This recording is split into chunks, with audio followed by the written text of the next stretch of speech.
tell me how long you have lived in New York City. I have lived in New York City for 12 years.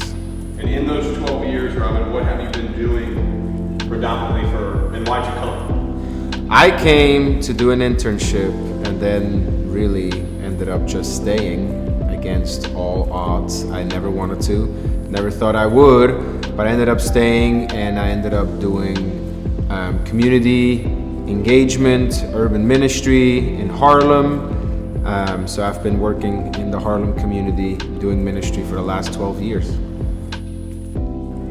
All right, why'd you stay? Like, what makes you stay in a place that you didn't grow up, you weren't in, you just said 12 years, why are you still here? I stayed because I really felt three things. I felt that the Lord burdened my heart for this place, which I never thought would happen, and it came out of nowhere. I had an opportunity to stay where the ministry that I used to work for, they invited me back to come join the mission, and I felt like I had the ability to contribute. I was at that point younger. I was liking the intensity of the work. I like being in the streets. I like talking to real people. And so I came to sense that the Lord really called me here because I had an opportunity, I had a desire, and I felt like I had the ability to really help out. And so I decided to stay and see what the Lord was doing in people's life and participate in the mission that He has for the church and for the believers.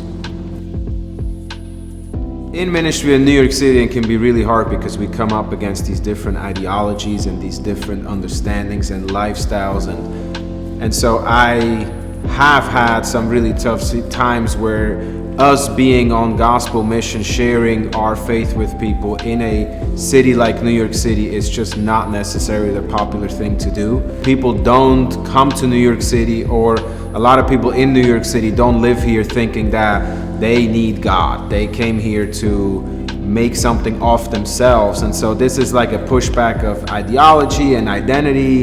And so we definitely as Christians struggle here with our biblical beliefs. We come and have a lot of pushback from people that don't think that this is the right thing to do and believe. And so there have been really hard things where, we were not able to do certain things in certain places, or work with certain places, or we got in trouble for sharing our faith, or we've gotten cussed out, or, it's New York City, so you will know when somebody doesn't like what you're doing. And so it's been hard.